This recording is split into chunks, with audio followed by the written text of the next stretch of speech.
Assalamualaikum warahmatullahi wabarakatuh. Salam sejahtera untuk kita semua. Selamat datang di ruang dengar yang akan menemani Anda, di mana suara menjadi jembatan menuju kisah-kisah penuh misteri. Di balik keheningan, ada cerita yang tak pernah usai. Kisah nyata, legenda yang masih hidup, dan pengalaman yang sulit dijelaskan dengan logika. Dengarkan baik-baik, karena setiap suara, setiap bisikan bisa jadi bukan sekadar imajinasi. Inilah Radio Misteri, tempat kisah nyata dan urban legend bersatu, hadir untuk Anda. Di ujung jalan sepi Kecamatan Petarukan, Pemalang, berdirilah sebuah pabrik es batu yang namanya begitu terkenal. Pabrik es batu kristal, milik Pak Haji Imron. Dari luar, bangunannya tampak biasa saja, berdinding seng tebal dan beratap tinggi. Namun bagi warga sekitar, tempat itu bukan sekadar pabrik, melainkan sumber bisik-bisik dan ketakutan yang tak pernah padam sejak bertahun-tahun. Setiap malam, terutama menjelang dini hari, suara mesin dari dalam pabrik tak pernah berhenti. Dentuman keras, suara aliran air, dan hembusan angin dingin yang keluar dari cerobong besarnya kerap terdengar hingga kampung seberang. Tapi bukan itu yang membuat warga gelisah. Kadang di sela suara mesin ada sesuatu yang lain. Suara lirih seperti jeritan manusia yang tertahan. Kowe ngerti ora, Lik? Tanya seorang warga bernama Suro sambil menyeruput kopi di warung depan musyalah. Ngerti apa, Ro? Sahut Lik Tamin, lelaki tua yang rambutnya sudah putih semua. Itu pabrik es batu milik Haji Imron. Aku dengar semalam ada suara nangis dari dalamnya. Keras banget sampai ayamku ketakutan. Lik Tamin tertawa kecil, tapi matanya tidak ikut tersenyum. Wis biasa. Dari dulu juga begitu. Tapi anehnya, tak pernah ada yang berani lapor. Lapor ke siapa, Lik? Wong yang punya pabrik itu Haji Imron sendiri. Orang kaya, dermawan disegani. Mana ada yang berani ngomong macam-macam? Mungkin benar, gumam Lik Tamin, tapi kau tahu, Ro. Menurut cerita, setiap bulan pasti ada karyawan yang nggak pernah balik kerja lagi. Nama Haji Imron memang harum di telinga masyarakat. Dia dikenal sebagai pengusaha sukses yang dermawan. Setiap Jumat ia membagikan beras dan uang ke anak yatim. Ia selalu duduk di saf depan saat sholat. Suaranya lantang ketika membaca doa. Namun di balik wajah teduh dan baju koko putihnya, ada sesuatu yang dingin, seperti es yang diproduksi pabriknya. Bagi para pekerja, pabrik itu penuh aturan aneh. Sejak hari pertama mereka dipekerjakan, mandor akan memberi peringatan tegas. Kalau kalian dengar suara aneh, jangan ditanggapi. Kalau lampu di ruang pendingin tiba-tiba mati, jangan coba menyalakannya sendiri. Dan satu hal paling penting, kata sang mandor dengan nada serius, jangan pernah buka ruang tengah gudang es, terutama setelah jam 12 malam. Tak ada yang berani bertanya kenapa. Di pabrik itu, gaji besar bukan alasan untuk banyak bicara. Tapi satu persatu karyawan yang melanggar aturan itu tak pernah kembali. Suatu malam, Tukinem, seorang pekerja bagian pengemasan, baru selesai lembur. Dia mendengar suara lirih seperti seseorang memanggil namanya. Neng, tolongin aku, Neng. Suaranya datang dari arah ruang pendingin. Tukinem menoleh, bulu kuduknya meremang. Suara itu terdengar jelas, tapi tak ada siapa pun di sana. Ia tahu aturan, tapi rasa penasaran mengalahkan takut. Perlahan ia membuka sedikit pintu besi itu. Udara dingin langsung menyeruak, membuat napasnya seperti membeku. Di dalam, samar-samar, ia melihat balok-balok es besar berjejer rapi. Tapi di salah satunya, tampak bayangan hitam samar seperti tangan yang terangkat. Kememasiku. Seketika pintu di belakangnya tertutup dengan keras. Gelap, dingin, dan dari dalam balok es itu terdengar jeritan panjang, seperti seseorang yang terbangun dari kematian. Keesokan paginya, Tukinem tidak masuk kerja. Orang-orang bilang dia pulang ke kampung halamannya tanpa pamit, tapi keluarganya di desa berkata sebaliknya. Tukinem tak pernah pulang sama sekali. Pak Haji Imron sendiri tidak pernah menunjukkan gelagat aneh. Dia sesawaf datang si pabrik dengan mobil hitamnya setiap pagi, menyapa pekerja dengan senyum, menepuk bahu mereka, dan sesekali mengajak mereka sholat berjamaah di musyalah pabrik. Tapi bagi beberapa orang, sorot mata Haji Imron bukanlah milik orang biasa. Tatapan itu terlalu dalam, terlalu dingin. Suatu sore ia duduk di ruang kantornya memandangi tumpukan uang di atas meja. Semakin besar pesanan, semakin banyak pula tenaga yang dibutuhkan, gumamnya. Dari pintu masuklah Mandor Raffi, lelaki bertubuh besar yang wajahnya selalu tampak tegang. "Pak Haji, karyawan baru sudah datang. Anak muda, namanya Darto. Mau mulai besok." Haji Imron mengangguk pelan. "Bagus, tambah satu lagi berarti ya." Mandor itu menunduk. "Iya Pak, tapi berarti sudah 17 orang sejak awal tahun ini." "Jangan dihitung," potong Haji Imron dengan suara datar. "Rezeki datang dengan cara yang tidak perlu dipertanyakan." Mandor Raffi menelan ludah. "Iya Pak." Haji Imron berdiri, berjalan menuju jendela kaca besar yang menghadap ke arah ruang pendingin. Di sana, kabut tipis dari uap mesin menari-nari di udara. Dari balik kaca, tampak siluet samar seseorang di antara balok-balok es yang berkilau. "Sudah saatnya bulan baru, Raf," katanya pelan. Mandor itu terdiam. "Sudah Pak, seperti biasa saya siapkan malam Jumat." "Bagus, pastikan tak ada yang tahu." Suara azan maghrib dari masjid kampung memecah keheningan. Haji Imron menatap ke arah kiblat, menghela napas lalu tersenyum tipis. "Tuhan Maha Kaya, tapi manusia juga berhak sedikit kaya, bukan?" Di malam itu, mesin pabrik tetap berdengung. Suara es yang pecah dan air yang menetes seperti irama kematian. Di luar pagar, beberapa warga yang melintas berhenti sejenak. Salah satunya, seorang pemuda penjual gorengan, berbisik pada temannya. "Kok bau amis ya? Padahal itu pabrik es, bukan rumah jagal." Temannya hanya melirik sekilas lalu mempercepat langkah. "Udahlah, jangan lihat ke situ," kata orang.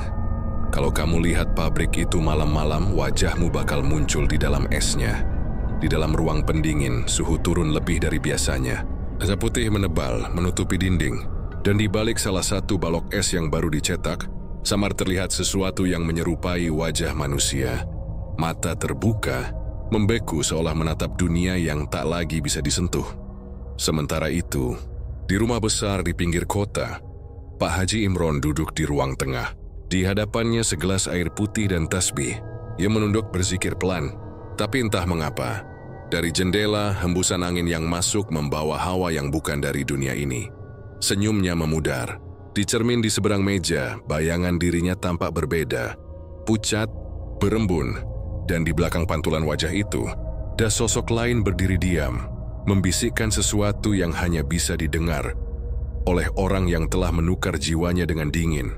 Pabrik itu terus beroperasi, tak pernah tidur, tak pernah sepi, karena di setiap es yang dicetak, ada sepotong jiwa yang membeku, menunggu giliran untuk mencair, bersamaan dengan dosa yang tak akan pernah hilang.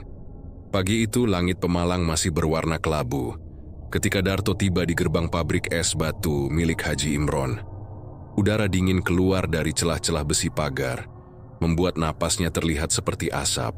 Ia membawa tas ransel lusuh, pakaian seadanya, dan selembar surat lamaran yang sudah basah di ujungnya karena embun. Ia tidak pernah bermimpi bisa bekerja di pabrik sebesar itu. Semalam, seorang kenalan memberinya kabar bahwa pabrik es batu kristal sedang mencari tenaga tambahan. Gajinya besar, Dar, tapi syaratnya aneh, nggak ada wawancara, langsung diterima, katanya. Darto yang baru saja dipecat dari bengkel tempatnya bekerja, tak berpikir panjang. Dia hanya butuh uang untuk biaya ibunya berobat. Gerbang besi itu terbuka pelan, disambut suara berat seorang lelaki tua. "Cari siapa, nah?" Darto menunduk sopan. "Saya Darto, Pak. Dapat kabar pabrik ini lagi buka lowongan." Lelaki itu, yang ternyata Mandor Raffi, menatapnya dari atas sampai bawah, lalu mengangguk. "Langsung aja ikut saya. Tidak perlu isi formulir, Pak." Mandor Raffi tertawa pelan, tapi tawanya tidak menyenangkan. Di sini kerja bukan soal surat. Yang penting kuat dan nggak banyak tanya. Begitulah awalnya Darto diterima tanpa sepatah pun wawancara. Jemri langsung diberi seragam, sepatu bot, dan jam kerja. Dalam hati ia bersyukur, tapi entah mengapa ada perasaan berat yang menempel. Sejak ia melangkah ke dalam kompleks pabrik itu, suara mesin bergemuruh, uap dingin menutupi udara, dan aroma amis samar seperti darah lama tercium di setiap sudut. Di ruang makan karyawan, Darto berkenalan dengan beberapa pekerja lain. "Aku Saman," ujar salah satunya, lelaki berkumis tebal yang wajahnya tampak kelelahan. "Baru 2 bulan di sini. Kalau boleh saran, jangan sendirian di malam hari." Darto tertawa kikuh. "Kenapa, Mas? Takut maling? Saman memandangnya serius. Bukan maling, tapi sesuatu yang lain. Sebelum Darto sempat bertanya, seorang perempuan parubaya menyahut dari ujung meja. Sudahlah, jangan menakut-nakuti anak baru. Biar dia lihat sendiri nanti malam. Setelah makan siang, Darto mulai bekerja di area pembekuan. Ia kagum melihat balok-balok es raksasa yang baru keluar dari tangki pendingin. Semuanya tampak sempurna, jernih, padat, dan berkilau seperti kristal. Tapi saat ia memperhatikan lebih dekat, seolah ada bayangan gelap samar di dalam salah satu balok. Bentuknya mirip wajah manusia. Ia mengucek mata, tapi ketika menatap lagi, bayangan itu hilang. Malam pertamanya bekerja terasa panjang. Udara di dalam pabrik begitu dingin hingga jemarinya mati rasa. Suara mesin seperti detak jantung raksasa yang berdetak pelan tapi pasti. Ia sempat memperhatikan satu hal aneh. Di ruang tengah pabrik, ada patung es besar berbentuk manusia, diletakkan di atas semacam altar logam. Tidak ada yang berani mendekat, bahkan Mandor Raffi selalu menunduk setiap kali melewatinya. Pukul 11 malam, Darto mendengar suara langkah kaki dari arah gudang belakang. Ia menoleh tapi tak ada siapapun di sana. Hanya suara gemericik air yang jatuh dari pipa pendingin. Ketika ia berjalan pelan ke arah itu, hawa dingin semakin menusuk. Di dinding ia melihat papan bertuliskan huruf merah. Dilarang keras bekerja sendirian setelah tengah malam. Ia menelan ludah. Tiba-tiba terdengar suara lirih di belakangnya. Darto. Ia membeku. Itu bukan suara yang ia kenal. Pelan ia menoleh. Tapi hanya ada bayangan panjang yang melintas cepat di antara kabut dingin. Siapa itu? Serunya. Tak ada jawaban, hanya suara mesin yang bergetar makin keras. Ketika ia kembali ke area kerja, Mandor Raffi berdiri di sana dengan wajah muram. Kau kemana? Tadi saya dengar ada yang manggil, Pak. Mandor itu langsung memukul meja logam. Jangan pernah bilang itu lagi. Kalau ada suara, pura-pura nggak dengar. Tapi Pak, diam Darto. Kalau kau mau tetap kerja di sini, patuhi saja peraturan. Darto mengangguk pelan menunduk dalam. Tapi dalam hati, ketakutan mulai tumbuh. Dia merasa ada sesuatu di dalam pabrik yang hidup. Bukan manusia, bukan juga mesin. Sesuatu yang bernafas dalam dingin dan menatap mereka dari dalam es. Menjelang pagi, para pekerja dikumpulkan oleh Haji Imron sendiri. Lelaki itu datang dengan mobil hitamnya. Mengenakan baju koko putih peci hitam. Dan senyum yang tampak hangat tapi anehnya tidak membuat nyaman. Alhamdulillah, ucapnya pelan. Produksi bulan ini meningkat, rezeki dari Allah tentu saja. Tapi ingat, semua harus menjaga kedisiplinan. Pabrik ini punya ruh yang bekerja bersama kita. Para karyawan saling pandang, bingung dengan kalimat terakhir itu. Tapi tak ada yang berani bertanya. Darto berani-beraninya mengangkat tangan. Maaf Pak Haji, maksudnya ruh itu. Senyum Haji Imron melebar. Ruh kerja keras nak, tapi juga ruh pengorbanan. Di tempat ini tak ada keberhasilan tanpa sedikit tumbal. Kalimat itu disertai tatapan tajam yang menusuk mata Darto hingga ia menunduk refleks. Hari berganti dan suasana pabrik semakin ganjil. 2 hari setelah Darto masuk, salah satu pekerja bernama Saman tidak terlihat lagi. Kata Mandor, dia berhenti. Tapi Darto sempat menemukan topi kerja Saman di dekat pintu ruang pendingin. Beku, menempel di lantai seperti dilem es. Malam ketiga, Darto bermimpi buruk. Dalam tidurnya, ia melihat dirinya berdiri di ruang pendingin, dikelilingi balok es. Di dalam setiap balok ada wajah-wajah manusia. Mata terbuka, mulut membeku. Dari antara es itu muncul sosok lelaki tua berjubah putih. Tersenyum dengan wajah Haji Imron. Rezeki ini tak datang sendiri, nak. Harus ada yang dikorbankan agar tetap mengalir. Ia terbangun dengan napas tersengal, keringat dingin membasahi lehernya. Saat memandang jam, jarum menunjukkan pukul 3 dini hari. Tapi dari luar asrama pabrik, ia mendengar suara mesin yang masih berdengung. Dan samar, suara seseorang berdoa dengan nada berbisik. Ya roh penjaga es, terimalah persembahan malam ini. Darto menatap ke arah jendela kecil. Dari celah tirai, terlihat cahaya biru berpendar dari arah ruang pendingin. Berdenyut seperti jantung yang berdetak di dalam kegelapan. Ia menutup matanya rapat-rapat. Tapi dari dalam telinganya, suara itu masih terus berbisik. Yang bekerja di sini akan membeku bersama rezeki yang mereka kejar. Malam itu, untuk pertama kalinya, Darto benar-benar memahami arti dari dingin yang tidak wajar. Dingin yang bukan berasal dari mesin, melainkan dari jiwa-jiwa yang telah dibekukan demi kekayaan seorang manusia. Dan sejak malam itu pula, ia tahu dirinya sudah tak bisa pergi sesuka hati. Sudah seminggu Darto bekerja di pabrik es batu milik Haji Imron. Tubuhnya mulai terbiasa dengan suhu dingin, tapi pikirannya tidak. Setiap malam, ia selalu terbangun karena suara-suara aneh. Bisikan, langkah kaki, bahkan kadang seperti seseorang mengetuk-ngetuk pintu kamarnya dengan pelan. Saat ia buka, tak ada siapapun di sana. Hanya hawa dingin yang menguap dari arah gudang. Hari itu, Mandor Raffi memberinya shift malam untuk pertama kalinya. Jangan banyak tanya. Jangan kemana-mana selain ruang kerja, katanya dengan wajah kaku. Kalau listrik tiba-tiba padam, jangan nyalakan lampu manual. Tunggu saja. Darto mengangguk walau perasaannya sudah tidak tenang sejak siang. Di ruang makan beberapa karyawan menatapnya dengan iba, seolah-olah mereka tahu sesuatu yang akan terjadi malam ini. Mas Darto, bisik salah satu perempuan paruh baya yang dulu menegurnya di hari pertama. Kalau nanti jam 12 lewat, apapun yang terjadi, jangan ke ruang pendingin. Darto memaksa tersenyum. Kenapa, Bu? Perempuan itu menunduk menatap ujung jarinya yang gemetar. Karena kalau kau mendengar seseorang memanggil namamu dari sana, itu bukan manusia yang kau kenal. Malam itu, udara lebih dingin dari biasanya. Angin di luar berhembus keras, dan dari dalam pabrik terdengar suara dengungan mesin yang tak beraturan. Darto bekerja sendirian di area pengemasan, membungkus balok es yang baru keluar dari tangki. Suaranya bergema di ruangan besar itu. Pukul 11 lewat, lampu berkedip beberapa kali. Dia mendongak, merasa jantungnya berdebar lebih cepat. Kemudian, tanpa peringatan, semua lampu padam. Hanya suara mesin yang tersisa, berdengung rendah seperti bisikan raksasa. Mandor, panggil Darto pelan. Tak ada jawaban. Ia mengeluarkan senter kecil dari sakunya, menyorot ke arah pintu. Cahaya senter bergetar di tangannya. Dari jauh samar terdengar suara orang menangis. Suara itu pelan, tapi jelas berasal dari ruang pendingin. Tolong, keluarkan aku. Darto menelan ludah. Tidak ingat peringatan Mandor dan ibu tadi siang.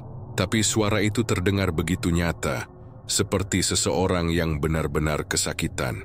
Rasa penasaran dan belas kasihan membuat langkahnya bergerak sendiri ke arah pintu besi besar itu. Udara di sekitarnya semakin menusuk. Saat ia menyentuh gagang pintu, logamnya begitu dingin hingga hampir menempel di kulit. Suara dari dalam semakin jelas. Darto, tolong aku. Yuri membuka sedikit pintu itu, dan semburan udara dingin langsung menyambut wajahnya. Kabut putih keluar menutupi pandangannya. Ia melangkah satu langkah masuk. Ruangan itu luas, penuh dengan balok-balok es raksasa. Tapi di salah satu sisi, ada sesuatu yang berbeda. Slowly setiap balok tampak keruh, dan di dalamnya terlihat sesuatu. Ia mendekat pelan. Cahaya senter menyorot permukaan es, dan jantungnya seakan berhenti berdetak. Di dalam balok itu, samar-samar tampak wajah manusia. Matanya terbuka lebar, membeku dalam ketakutan. Ya Allah. Darto mundur beberapa langkah, tapi dari arah belakang, pintu besi tertutup keras dengan bunyi dentuman. Brak, ia berlari menghampiri pintu, memukulnya sekuat tenaga. Tolong, siapa di luar? Bukain pintunya. Tak ada jawaban, hanya suara mesin pendingin yang berputar semakin keras. Lalu tiba-tiba suara tangis itu kembali, tapi kini dari segala arah. Kenapa engkau ke sini, Darto? Darto menoleh cepat. Dari tengah kabut muncul sosok Haji Imron, memakai baju koko putih dan peci hitam. Tapi wajahnya tampak berbeda. Pucat, bibirnya kebiruan dan matanya bersinar samar seperti pantulan es. Pak Haji! Kenapa Bapak di sini? Haji Imron tersenyum dingin. Aku sudah bilang jangan ke ruang ini malam-malam. Saya dengar ada orang, Pak. Ada wajah di dalam es itu. Itu bukan urusanmu. Suaranya rendah tapi menggema di seluruh ruangan. Kau hanya pekerja. Tugasmu bekerja, bukan mencari tahu. Tapi, Pak, itu manusia, Pak. Saya lihat dengan mata kepala saya sendiri. Haji Imron berjalan mendekat perlahan. Setiap langkahnya meninggalkan jejak es di lantai. Semua yang ada di sini sudah menjadi bagian dari rezeki kita. Jangan campuri urusan yang lebih tinggi darimu. Darto mundur, tubuhnya gemetar. Rezeki dari membunuh orang, Pak? Haji Imron menatapnya tajam. Kau bicara terlalu banyak. Tiba-tiba suara mesin berhenti. Keheningan total menyelimuti ruangan. Tapi tak lama, dari antara balok-balok es muncul suara ratusan napas pelan. Seperti banyak orang bernafas di dalam. Suara itu bergabung menjadi bisikan yang mengerikan. "Kami masih di sini. Kami belum mati." Darto berteriak ketakutan. Dia berlari ke pintu. Mencoba membuka paksa, tapi pintu itu terkunci rapat. Dari balik bahunya, ia mendengar suara retakan kecil. Ia menoleh. Balok es yang tadi retak perlahan pecah dari dalam, dan tangan membeku keluar dari sana. Tangan itu masih menggenggam seolah mencari pertolongan. "Pak Haji, itu hidup." Namun sosok Haji Imron sudah menghilang, hanya kabut dingin yang tersisa di tempatnya berdiri.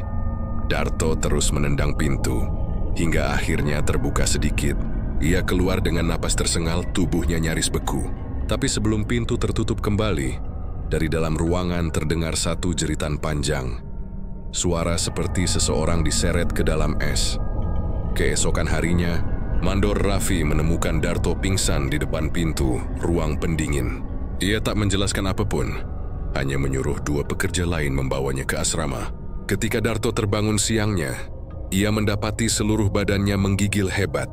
Di tangannya, ada bekas luka panjang berwarna biru keunguan, seolah terbakar dingin. Di meja samping tempat tidurnya tergeletak secari kertas. Tulisan di atasnya samar, seperti ditulis dengan tangan gemetar. "Jangan buka ruang pendingin. Jangan membiu di sana bukan es, tapi dosa." Sore harinya, Haji Imron datang ke ruang kerja dengan wajah tenang seperti biasa. Dia menepuk bahu Mandor Raffi. "Pastikan Darto istirahat malam ini," katanya pelan. "Baik Pak Haji, kalau dia masih penasaran, kita tahu apa yang harus dilakukan." Mandor Raffi menunduk dalam. Dari sudut bibir Haji Imron, senyum tipis muncul, dan uap dingin keluar dari napasnya seperti asap. "Rezeki bulan ini belum sempurna. Satu lagi tumbal sebelum purnama." Dan dari kejauhan, mesin pendingin yang tadi mati mendadak menyala sendiri. Udara di pabrik kembali berubah beku, dan suara jeritan samar itu terdengar lagi. Kali ini lebih pelan, lebih dekat, seolah berbisik di telinga setiap pekerja yang membeku di sini. Belum semuanya mati. Sudah 3 hari Darto tak masuk kerja. Tubuhnya masih lemas, dan luka biru di lengannya tak kunjung hilang. Setiap malam ia menggigil, meski sudah diselimuti 3 lapis kain tebal. Dalam tidurnya mimpi buruk datang silih berganti. Wajah-wajah membeku yang menatap dari balik balok es, tangan-tangan yang seolah ingin keluar, dan suara Haji Imron yang terus berbisik di telinganya. Rezeki datang dengan pengorbanan. Kau akan mengerti nanti. Sore itu, ia duduk di depan barak pekerja, menatap kabut putih yang perlahan turun di halaman pabrik. Udara dingin membuatnya sulit bernapas. Di tangki besar sebelah utara, ia melihat sesuatu yang aneh. Haji Imron berjalan sendirian, membawa baskom berisi ayam hitam dan kendi air yang mengepul seperti asap. Tak ada satupun pekerja di sekitar situ, padahal biasanya tempat itu dilarang dimasuki siapapun. Rasa ingin tahu yang membuncah membuat Darto diam-diam mengikuti dari jauh. Dia menunduk, bersembunyi di balik tumpukan drum. Dari tempat itu, ia bisa melihat jelas apa yang dilakukan Haji Imron. Lelaki itu duduk bersila di atas tanah, membuka kain putih dan menaruh sesajen di atasnya, bunga 7 rupa darah ayam, dan selembar foto seorang karyawan yang baru saja menghilang minggu lalu. "Ya roh penjaga dingin," bisiknya lirih.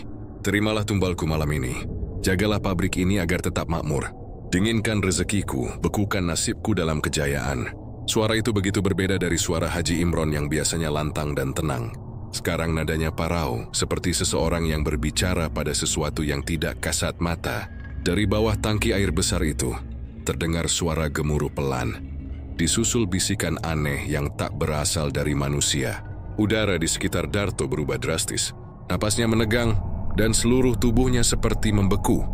"Tumbal sudah diberikan, tapi kau belum membayar semuanya, Imron." Suara itu bergema dari arah tanah, dingin dan berat. "Aku sudah menuruti semua syaratmu," jawab Haji Imron dengan suara terbata. "Setiap bulan 1 nyawa ku persembahkan. Bukankah itu cukup? Nyawa-nyawa itu mengenyangkan kami, tapi perjanjian darah tak berhenti di situ. Kau berutang lebih besar dari yang kau kira." "Jangan, aku sudah tua. Aku ingin berhenti. Tak ada yang berhenti, Imron. Suara itu menggeram.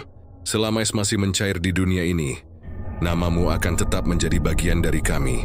Darto menutup mulutnya, menahan napas. Di depan matanya, tanah di bawah tangki retak perlahan. Dari retakan itu keluar asap putih pekat, membentuk sosok menyeramkan, tinggi. Berkulit pucat seperti es, matanya merah menyala, dan tubuhnya seolah terdiri dari serpihan kristal yang terus bergemerincing. Makhluk itu mendekat ke arah Haji Imron. Satu nyawa lagi sebelum purnama, tapi kali ini harus dari darah yang dekat denganmu. Haji Imron memucat. Tidak, bukan keluargaku. Jangan mereka satu tumbal keluarga, maka kutukanmu berakhir. Jika tidak, seluruh darah keturunanmu akan membeku bersamamu. Darto menelan ludah, tubuhnya gemetar hebat. Dia tahu ia tak seharusnya melihat ini, tapi langkahnya terasa terpaku ke tanah. Dia melihat Haji Imron menunduk, memegang kepala, menangis tanpa suara. Baik, aku akan lakukan, tapi beri aku waktu. Makhluk itu tertawa pelan, suaranya seperti es yang pecah. Waktu hanya memperpanjang penderitaanmu. Kau pikir dingin ini cuma milikku? Kau yang menyebarkannya sendiri, Imron. Tiba-tiba dari arah belakang Darto terdengar langkah kaki. Dia menoleh. Mandor Raffi berdiri di sana dengan wajah tegang. Darto, apa yang kau lakukan di sini? Darto tergagap. Pak, saya cuma lewat. Raffi langsung menarik lengannya dengan kasar. Kau gila? Kalau Pak Haji tahu kau lihat ritualnya, kau bisa mati malam ini juga. Tapi Pak, itu apa? Siapa makhluk itu? Kenapa Pak Haji sudah? Tutup mulutmu. Raffi mendorong Darto hingga jatuh. Kau pikir aku nggak tahu apa yang terjadi di sini? Semua orang di pabrik ini tahu. Tapi tak satu pun berani buka mulut. Darto berusaha berdiri. Kalau begitu, kenapa kalian nggak kabur? Raffi menatapnya tajam. Kau kira mudah? Banyak yang mencoba lari, tapi mereka semua mati beku sebelum sempat keluar dari gerbang. Kau juga terlibat, Pak? Raffi menghela napas panjang, suaranya lirih. Aku tidak punya pilihan. Anakku pernah sakit parah, dan Haji Imron membantuku. Sekarang nyawaku terikat di sini, sama seperti semua orang. Sebelum Darto sempat menjawab, suara Haji Imron terdengar dari arah tangki. Raffi, kau bawa siapa? Mereka berdua menoleh. Haji Imron berdiri tegak dengan wajah datar, matanya memantulkan sinar aneh. Tidak Pak, saya cuma sudah terlambat, potong Haji Imron berjalan mendekat. Kau sudah melihat terlalu banyak, Darto. Tapi mungkin itu memang sudah waktumu. Raffi mencoba menahan. Pak, jangan. Dia masih muda, biar saya saja. Diam, Raffi. Bentak Haji Imron. Kau tahu perjanjiannya. Tak ada saksi yang boleh hidup. Udara tiba-tiba berubah beku. Darto merasakan kulitnya membakar oleh dingin. Dari tanah, asap putih kembali muncul, berputar seperti pusaran. Suara makhluk itu menggema lagi. Ambil dia, Imron, persembahanmu malam ini. Namun sesuatu terjadi yang tak terduga. Raffi mendorong Darto dengan keras ke samping dan berdiri di hadapan Haji Imron. Kalau harus ada yang mati, biar aku saja. Aku sudah bosan hidup begini. Haji Imron membelalak. Raffi, kau gila!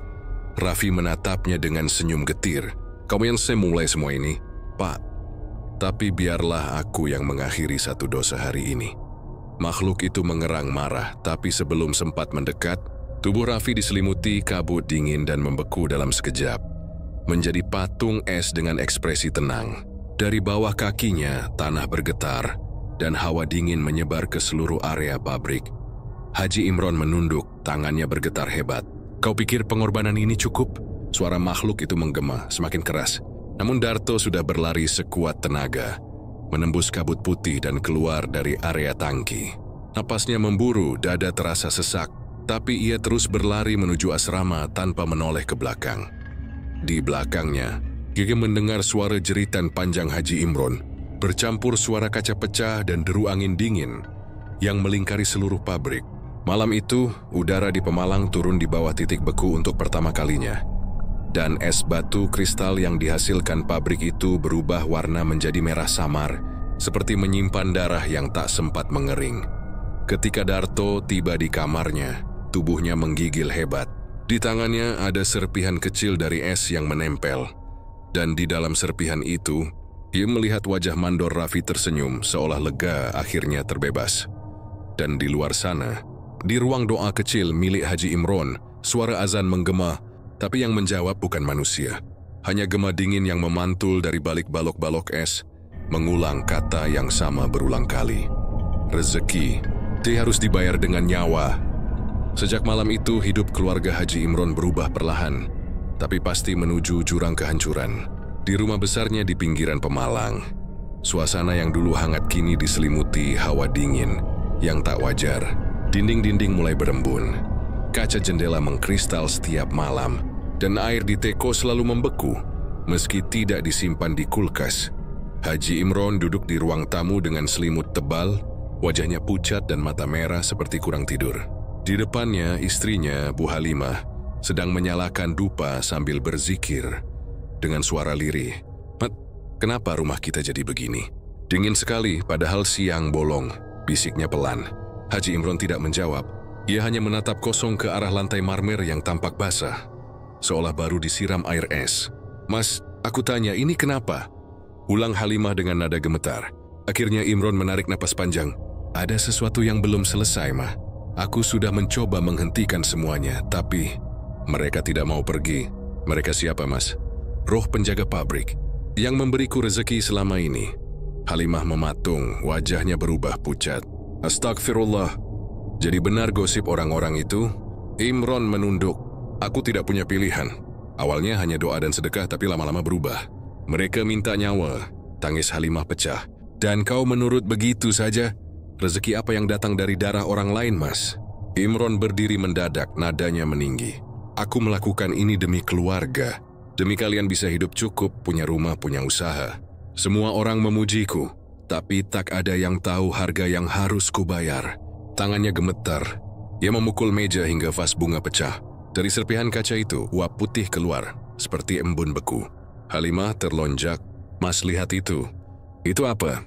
Imron menatapnya dalam diam, wajahnya berubah tegang. Mereka mulai datang. Malamnya, anak sulung mereka, Rina, menjerit dari kamarnya. Imron dan Halimah berlari. Mereka mendapati Rina duduk di lantai, menggigil hebat. Dari bibirnya keluar uap putih seperti napas di udara musim dingin. "Ayah, kenapa kamar Rina dingin banget?" Sudah yang bisikin Rina dari lemari. Imron menatap lemari besar di pojok kamar.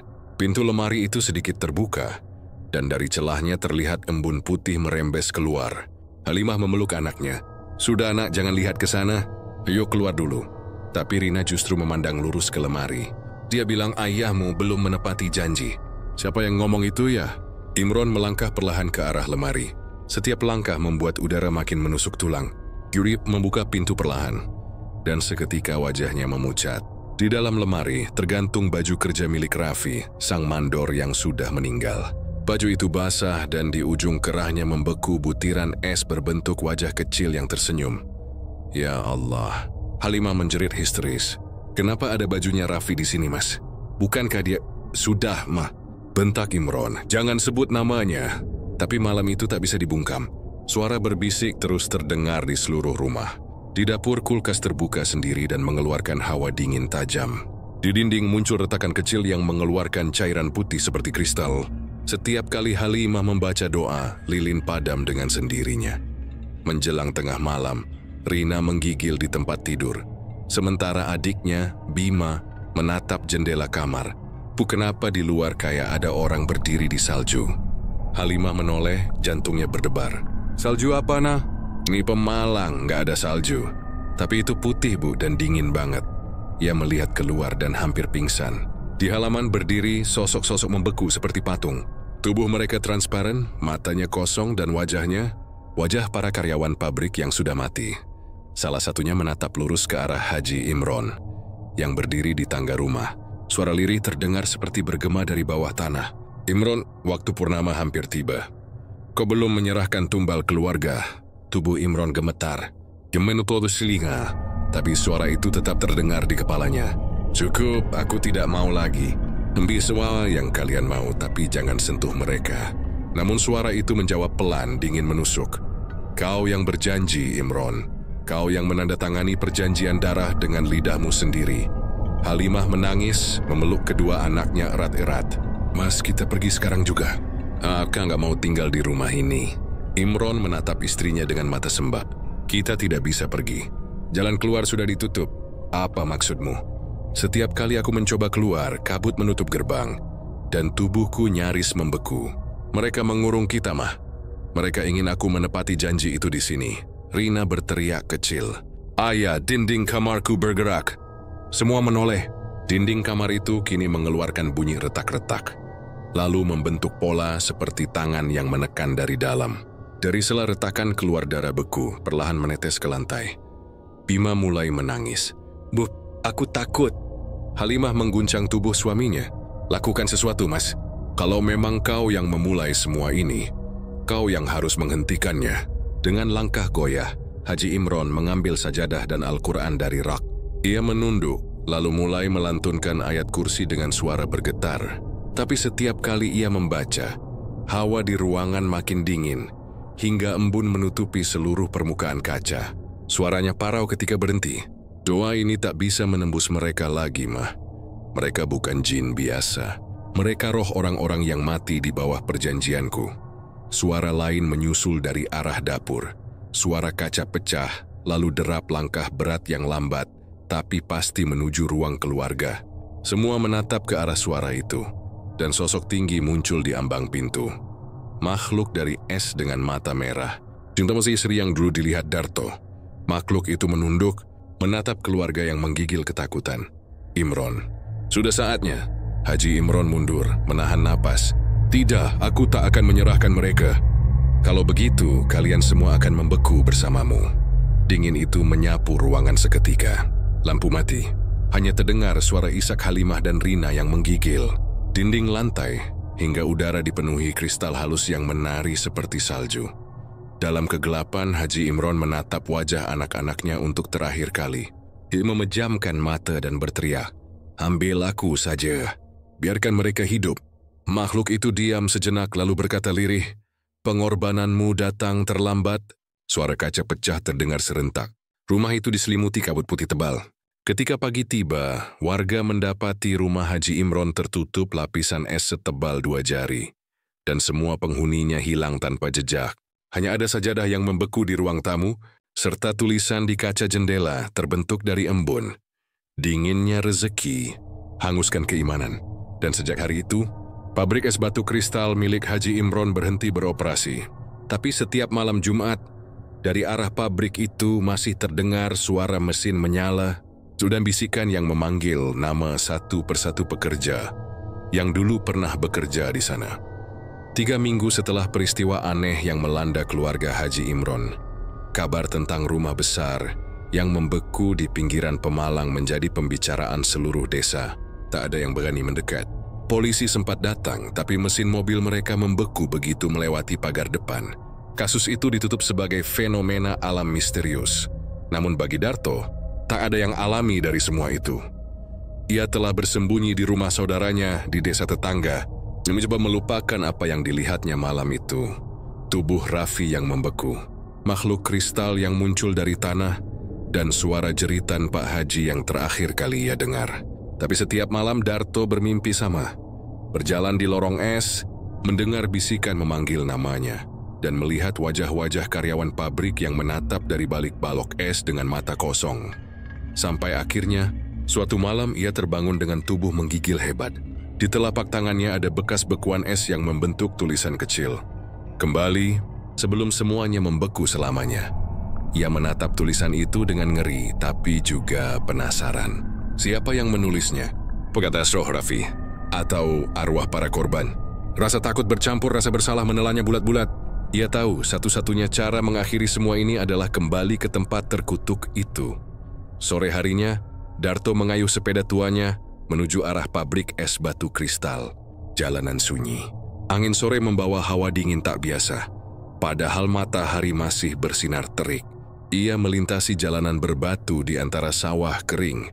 Dan dari jauh tampak menara pabrik berdiri tegak. Kini tampak kusam dan ditutupi lumut. Tapi yang paling mencolok adalah kabut putih tipis yang terus melingkari bangunannya. Begitu sampai di gerbang, Darto melihat papan nama besar bertuliskan Pabrik Es Batu Kristal. H. Imron & Co. sudah miring. Separuh hurufnya hilang. Ia mendorong pagar yang berkarat. dan suara decitannya menggema panjang, seolah membangunkan sesuatu yang tertidur lama. Di dalam, suasana seperti dunia lain. Mesin-mesin raksasa diam membeku, dindingnya berembun, dan lantai licin karena lapisan es tipis. Darto berjalan perlahan sambil menyalakan senter. Setiap langkahnya memantul, menimbulkan gema aneh yang membuat jantungnya berdetak cepat. "Raffi," panggilnya pelan. "Kalau kau masih di sini, bantu aku. Aku mau akhiri ini semua." Hening, hanya suara tetesan air dari pipa bocor yang terdengar. Tapi kemudian, dari arah ruang produksi terdengar suara logam jatuh. Disusul suara langkah berat menyeret. Darto menelan ludah. Itu ia tidak sendirian. Ia berjalan ke arah suara itu. Di ruang produksi, balok-balok es masih tersusun rapi di rak besar. Tapi di tengah-tengah ruangan ada sesuatu yang baru. Sebuah meja ritual dari batu. Di atasnya terdapat kendi pecah, darah kering, dan sajadah yang membeku. "Ya Allah," desis Darto. Ia menyentuh sajadah itu, dan seketika kilasan gambar menyerbu kepalanya. Ia melihat Haji Imron berlutut di depan makhluk kristal itu, menangis, berteriak meminta ampun. Lalu kabut menelan semuanya, termasuk istri dan anak-anaknya. Darto terengah. Yui jatuh tersungkur, menahan nyeri di kepala. Suara berat menggema dari arah belakangnya. "Kau kembali." Ia menoleh cepat. Di sana berdiri sosok Haji Imron. Tubuhnya pucat, matanya membeku seperti kaca dan napasnya mengeluarkan uap dingin. Bajunya masih sama seperti malam terakhir ia hidup. "Pak Haji," suara Darto bergetar. Saya cuma ingin menolong." "Menolong?" Imron tersenyum pahit. "Tidak ada yang bisa menolongku. Ku sudah jadi bagian dari perjanjian itu. Kalau begitu, biarkan saya menebusnya, Pak. Biar saya bantu putuskan perjanjiannya." Imron menatapnya lama, lalu mendekat. Setiap langkah yang diambilnya membuat lantai membeku. Perjanjian ini ditulis dengan darah dan dingin, Darto. Hanya api yang bisa menghentikannya. Tapi setiap yang menyalakan api di tempat ini akan jadi bahan bakarnya sendiri. Darto menatap sekeliling. "Jadi harus kubakar pabrik ini?" "Yo, tapi jika kau gagal sebelum api menjalar ke tangki utama, kau akan membeku bersama kami." Suara lain menyusul dari sudut ruangan, suara yang ia kenal. "Raffi, lakukan, Darto." Ia menoleh. Sosok Raffi berdiri di balik kabut, tersenyum samar. "Aku sudah mati, tapi kau masih bisa menutup pintu neraka ini. Jangan biarkan mereka bangkit lagi." Darto menggigit bibir, menahan ketakutan. Ia mengeluarkan korek api dari sakunya.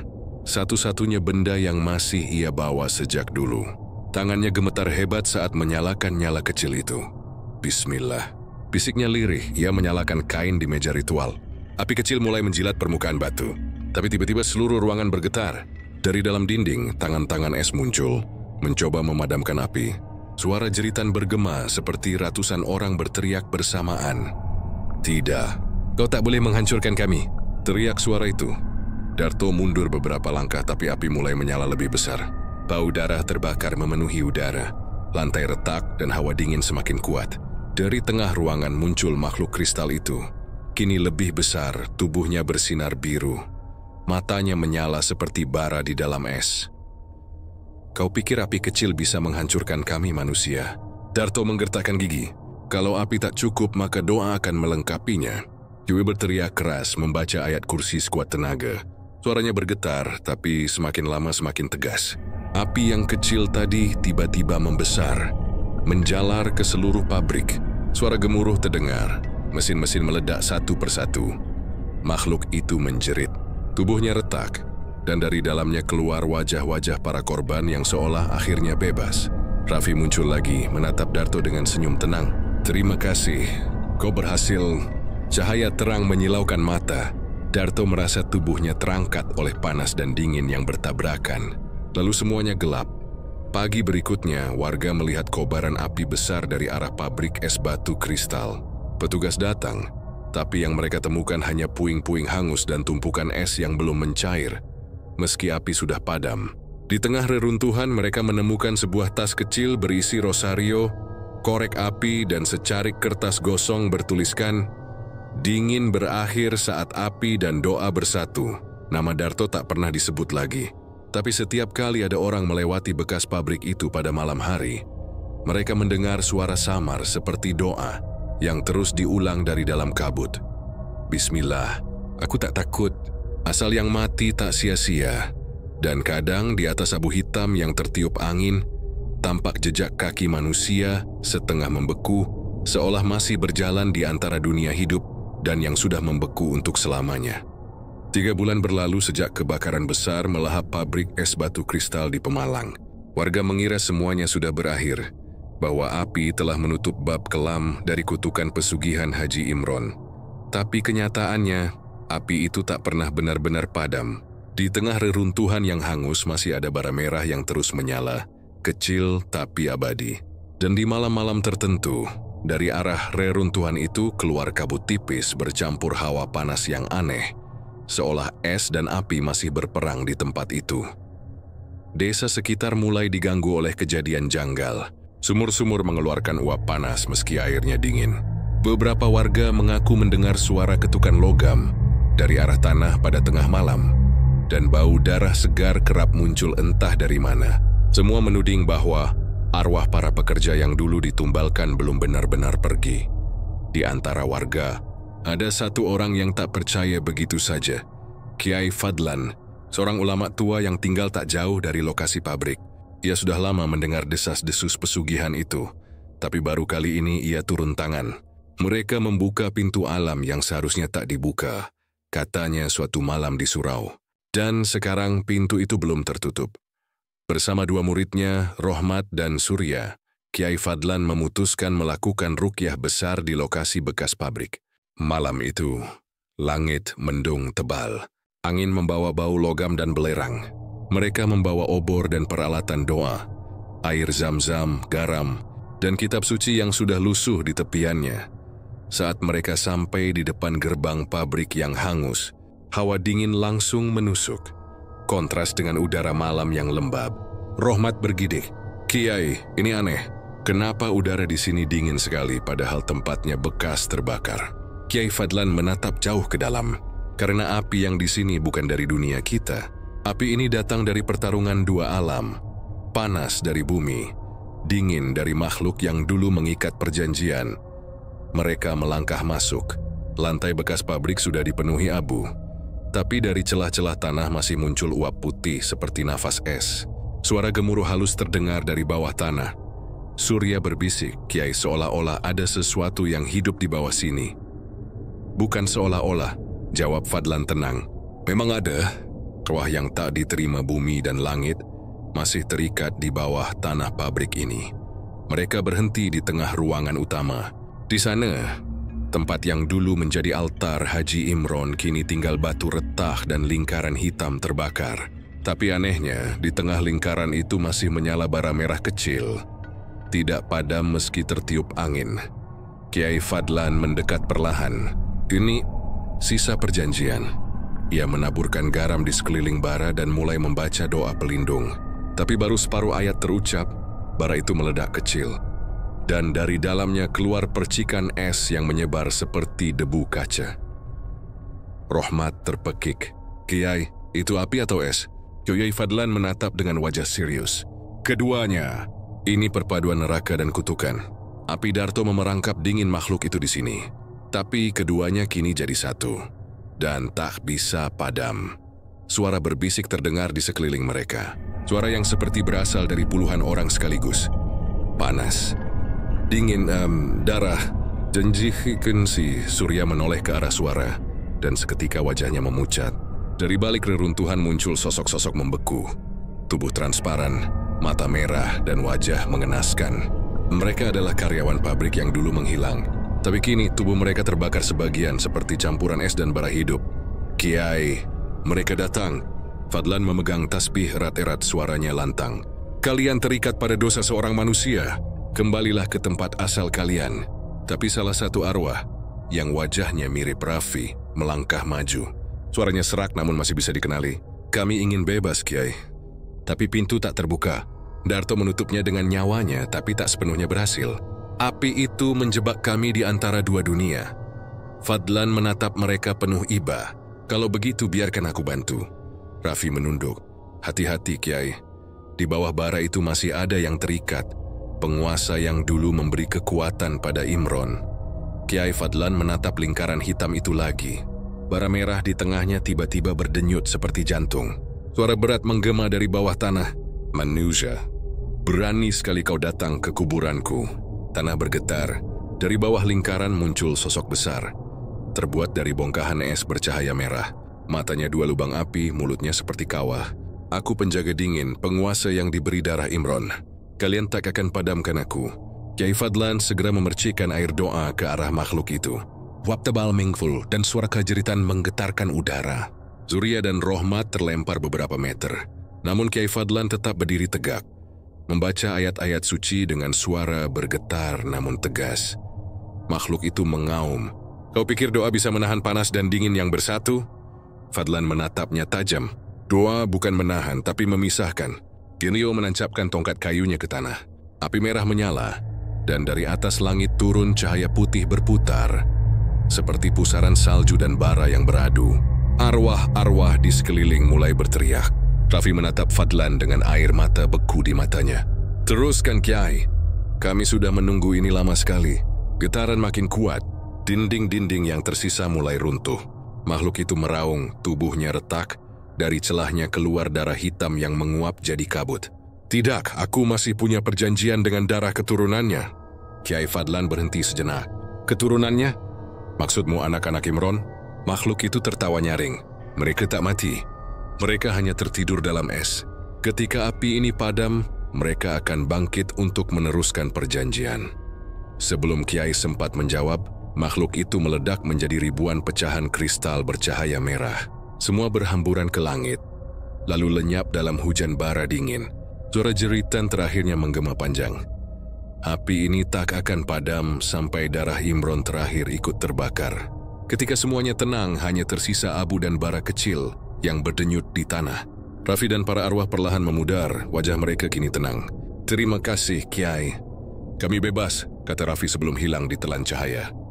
Kiai Fadlan terduduk lemas. Ya Allah, betapa berat dosanya seorang manusia yang menjual nyawa demi rezeki. Beberapa hari kemudian, bara di bekas pabrik benar-benar padam. Atau setidaknya begitu kata warga. Tapi malam-malam berikutnya, ketika hujan turun di Pemalang, air yang menggenang di reruntuhan berubah menjadi kristal tipis. Dan kadang, di permukaannya muncul bayangan 3 orang. Seorang lelaki, seorang perempuan, dan seorang anak berdiri menatap kosong ke arah langit yang kelam. Mereka tampak seperti keluarga, dan dari arah jauh terdengar bisikan samar yang membaur dengan suara hujan. Dinginku belum mati, apiku belum reda. 3 tahun setelah kebakaran yang melahap pabrik es batu kristal, warga Pemalang mulai melupakan tragedi itu. Reruntuhan pabrik sudah ditumbuhi rumput liar, dan sebagian masyarakat menjadikannya tempat menggembala kambing. Tapi di balik ketenangan itu, hawa dingin yang aneh masih menyelimuti area sekitar. Tidak ekstrim, tapi cukup untuk membuat siapapun yang lewat di malam hari merinding tanpa sebab. Desas-desus pun mulai beredar. Ada yang bilang melihat perempuan berkerudung putih duduk di antara rumput bekas pabrik, menangis sambil memegang boneka anak kecil. Ada juga yang mendengar suara mesin es menyala padahal tak ada kabel listrik di sana. Namun yang paling menakutkan adalah kesaksian seorang petani, Pak Mardi, yang mengaku menemukan potongan tubuh beku di sawahnya, dan tubuh itu hilang sebelum pagi. Warga ketakutan, tapi tak berani bicara. Mereka hanya tahu satu hal, nama Imron kembali disebut-sebut. Di rumah tua di pinggir kota Pemalang, Rahma, istri mendiang Haji Imron, hidup menyendiri bersama kedua anaknya, Alfi dan Nadia. Rumah itu dulunya megah, tapi kini kusam dan sunyi. Rahma jarang keluar, dan tetangga melihatnya hanya ketika pagi hari membeli beras di warung depan. Namun orang-orang sering mendengar suara-suara dari dalam rumah pada tengah malam. Suara anak kecil tertawa, lalu berubah jadi tangis. Malam itu hujan deras turun. Rahma duduk di ruang tengah, menatap foto keluarga yang sudah pudar di bingkai kayu. Tangannya gemetar saat menyentuh gambar suaminya. Imron, semua ini sudah selesai kan? Aku sudah menunaikan sedekah setiap bulan. Aku sudah berdoa setiap malam. Kau bilang perjanjiannya sudah putus. Angin menerpa jendela. Lampu minyak berkedip. Dari dapur terdengar suara seperti botol pecah. Rahma menoleh tapi tak beranjak. "Alfi? Nadia? Itu kalian?" Tak ada jawaban, hanya suara tetesan air dari atap bocor. Ia menatap arah dapur, tapi matanya terhenti pada sesuatu di lantai. Jejak kaki basah menuju ke ruang belakang. Jejak itu kecil, seperti milik anak-anak, tapi yang membuat Rahma menggigil. Jejak itu berembun, seolah berasal dari kaki yang terbuat dari es. Rahma berdiri perlahan, mengikuti jejak itu. "Alfi, sayang kamu main air lagi ya." Namun langkahnya berhenti di depan pintu kamar anak sulungnya. Di balik pintu terdengar bisikan lirih. Dingin, bah." Rahma membuka pintu perlahan. Ruangan itu gelap, lampu mati. Tapi dari ranjang tampak sosok anak laki-laki duduk membelakangi ibunya. Bahunya berguncang seperti menggigil. "Alfi, kamu kenapa, nah?" Anak itu menoleh perlahan. Kulitnya pucat kebiruan, matanya kosong, dan dari bibirnya keluar uap dingin. "Bu, kenapa papa manggil aku di mimpi?" Rahma tertegun. "Apa?" Katanya, "Waktunya aku bantu papa kerja di pabrik. Tapi pabriknya udah rusak, Bu." Papa sedih. Rahma menutup mulutnya, menahan jerit. Dia mundur ke tawis di belakangnya sudah berdiri Nadia, anak bungsunya. Wajahnya juga pucat, dan di tangan kecilnya tergenggam sepotong es berbentuk kristal. "Nadia, kamu dari mana?" Anak itu tersenyum. "Dari sumur belakang, Bu. Ada suara di dalam. Katanya suruh ambil ini buat papa." Rahma menatap kristal itu. Warnanya merah samar, seperti bercampur darah. Keesokan paginya, Kiai Fadlan menerima kabar dari warga bahwa rumah keluarga Imron kembali aktif setelah lama tertutup. Premium silih anak-anak bermain di halaman dengan pakaian serba putih, tapi wajah mereka tidak jelas terlihat. Fadlan merasa firasat buruk menggelayut. Jemi memutuskan datang sendiri. Sesampainya di sana, udara di sekitar rumah terasa dingin menusuk. Bahkan rumput di halaman depan tertutup embun tebal, meski matahari sudah tinggi. Kim mengetuk pintu, dan Rahma membukanya dengan wajah tirus dan mata sembab. "Kiai, akhirnya datang juga," katanya lirih. "Ada apa, Bu Rahma?" Warga resah. Mereka bilang melihat hal aneh di rumah ini. Rahma menunduk. "Anak-anak saya." Berubah, dari dalam terdengar tawa kecil. Fadlan melangkah masuk, dan hatinya langsung bergetar. Ruang tamu dipenuhi hawa dingin. Di meja ada gelas-gelas berisi air yang sudah membeku setengahnya. Di pojok ruangan, Alfi dan Nadia duduk mematung, menatap ke arah dinding. "Assalamualaikum," sapa Kiai perlahan. Kedua anak itu menoleh bersamaan. Bibir mereka bergerak, tapi suara yang keluar bukan suara manusia. "Waalaikumsalam." "Fadlan," Kiai tertegun. "Itu bukan suara kalian." Alfi tersenyum, namun matanya kini menyala merah samar. "Kami cuma meneruskan apa yang belum selesai. Papa butuh darahnya kembali, Kiai." Fadlan menggenggam tasbihnya erat. Imron sudah mati. Kutukannya seharusnya ikut terkubur. Suara berat menjawab. Kali ini keluar dari dada Alfi. "Tidak, aku tidak mati. Aku membeku di bawah bara yang kau padamkan. Dan darahku hidup di tubuh anak-anakku." Rahma menjerit. "Imron, hentikan ini. Mereka anakmu." Sosok anak-anak itu menatap ibunya, lalu berkata lirih bersamaan. "Kami bukan lagi anakmu. Kami wadah bagi api dan es." Seketika angin berhembus keras dari arah belakang rumah. Suara gemeretak es terdengar, dan lantai mulai ditutupi lapisan tipis kristal dingin. Fadlan membaca doa keras-keras, tapi tubuhnya diserang hawa beku hingga sulit bergerak. Dari arah dapur muncul kabut merah yang berputar membentuk siluet seorang lelaki berjubah putih. Wajahnya terbakar sebagian, tapi matanya masih utuh. Haji Imron. Sosok itu tertawa pelan. "Kau pikir bisa menghapusku dengan doa? Aku sudah bersemayam dalam daging dan darah." Rahma memeluk kedua anaknya. "Jangan ambil mereka, Imron, aku mohon." Tapi arwah itu hanya menatap dengan tatapan dingin. "Ini jalan yang kupilih untuk kekayaan kita. Tanpa darah tak ada kekuatan. Tanpa kekuatan kita kembali miskin." Kiai Fadlan menatap tajam. "Kau bukan manusia lagi, Imron. Kau telah menyalahi takdir." Imron menatapnya. "Demikian siwan diu berjanji. Kau yang memutusnya sebelum waktunya." Suara retakan terdengar. Dari langit-langit rumah, butiran es rontok seperti hujan. Lampu padam. Rahma berteriak ketika anak-anaknya tiba-tiba berdiri tegak. Tubuh mereka diselimuti kristal merah. "Berisi dingin sekali," bisik Nadia sebelum tubuhnya pecah jadi debu es dan lenyap. Rahma histeris. Nadia. Fadlan melangkah maju, membaca doa terakhir. Atas nama Tuhan, aku kembalikan kau ke tanah Imron. Sosok Imron berteriak, tubuhnya meleleh perlahan. Tidak, masih ada satu darah lagi. Satu keturunan yang milikan meneruskan aku. Suara itu menghilang, dan seketika semuanya diam. Hanya tersisa Rahma yang terduduk di lantai, memeluk udara kosong tempat anak-anaknya lenyap.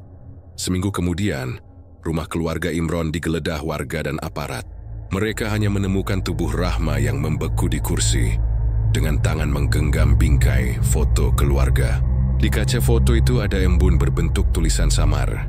Belum semua darahku berhenti. Dan di kejauhan, di salah satu desa kecil di tepi Laut Pemalang, seorang bayi lahir dengan tanda lahir berbentuk kristal di dada kirinya. 18 tahun setelah peristiwa tragis keluarga Haji Imron, nama pabrik es batu kristal tinggal kenangan.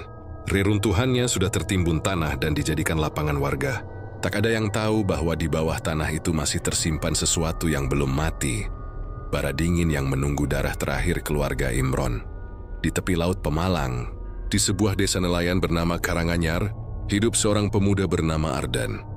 Ia dibesarkan oleh neneknya tanpa tahu siapa orang tuanya. Warga hanya tahu, Ardan ditemukan di depan masjid pada suatu malam badai 2 dekade silam.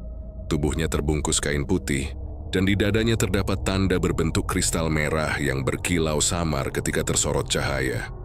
Sejak kecil, Ardan berbeda. Tubuhnya tahan terhadap dingin ekstrim, tapi kadang tubuhnya mengeluarkan hawa es tanpa sebab. Orang-orang menganggapnya aneh. Ia sendiri tak pernah paham asal-usulnya. Hanya tahu bahwa setiap malam di bulan purnama, ia selalu bermimpi tentang pabrik tua yang membeku. Dan suara seseorang yang memanggilnya dari balik kabut. Ardan, waktumu hampir tiba. Keluarga kita menunggu. Mimpi itu membuatnya gelisah. Namun suatu malam semuanya berubah.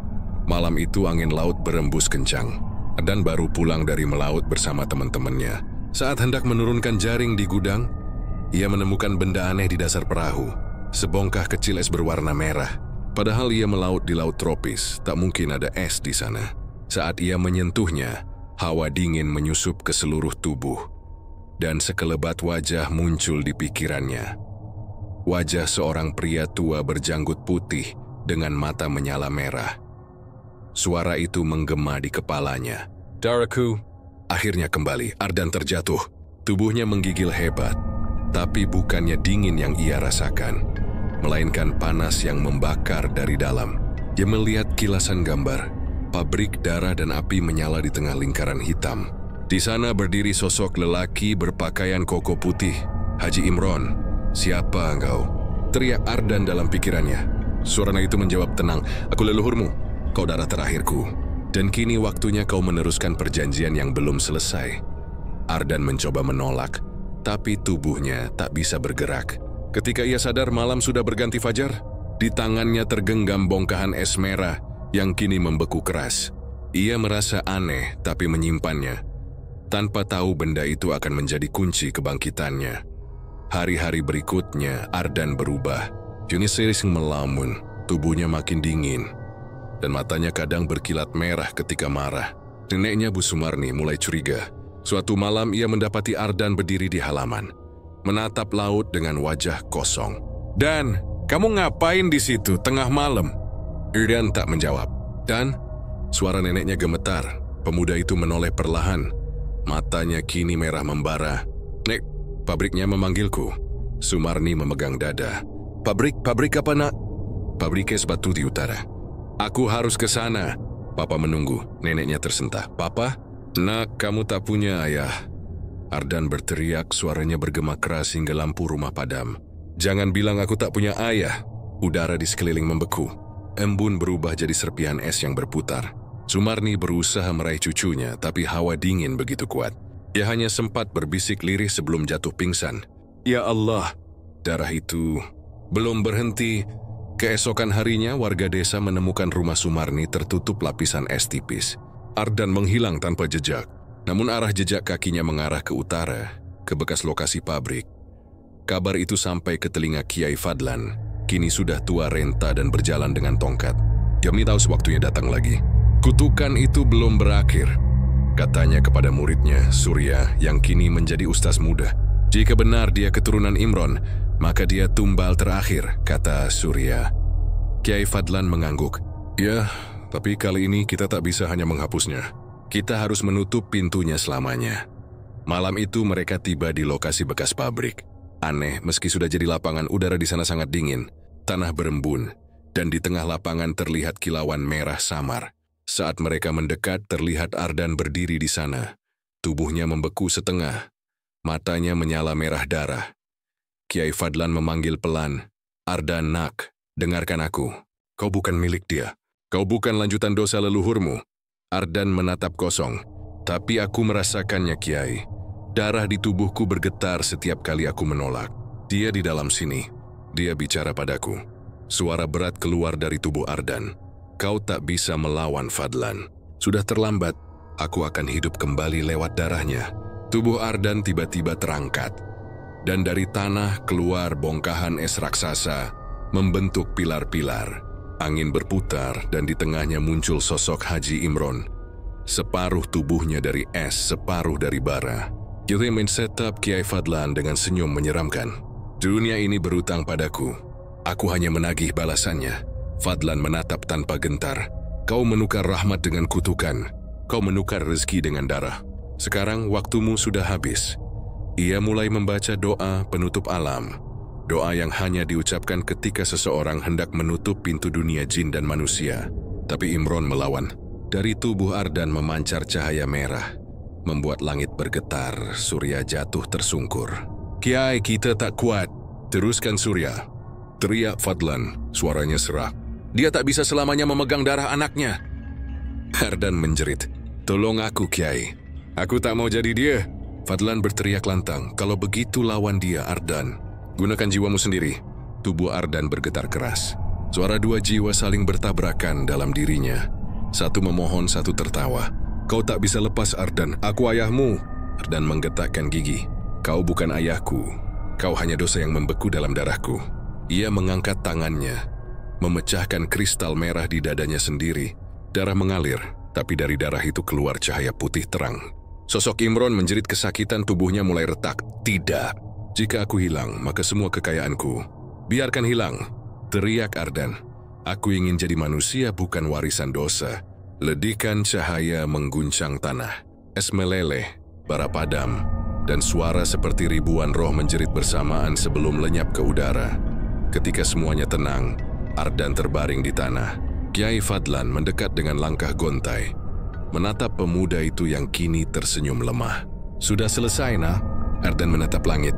Sudah, Kiai. Tapi kenapa masih dingin? Fadlan menatapnya pilu. Karena darahmu akan selalu ingat.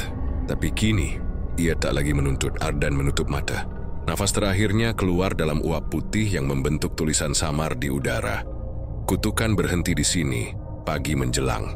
Surya memandangi lapangan bekas pabrik yang kini tampak bersih, tanpa bekas bara atau es. Hanya ada satu hal aneh.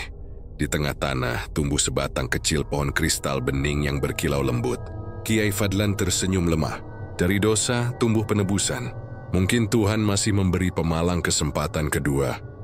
Namun malam berikutnya, ketika angin laut bertiup ke utara, sebagian warga mengaku melihat pantulan wajah muda di permukaan air. Wajah Ardan tersenyum tenang, yang seolah menjaga agar api dan dingin tak lagi bersatu di dunia manusia. Dan sejak malam itu, pesugihan pabrik es batu kristal menjadi legenda yang hanya diceritakan dengan bisik-bisik. Tumbal terakhir telah jatuh, dan darah keluarga Imron akhirnya benar-benar berhenti mengalir. Tamat.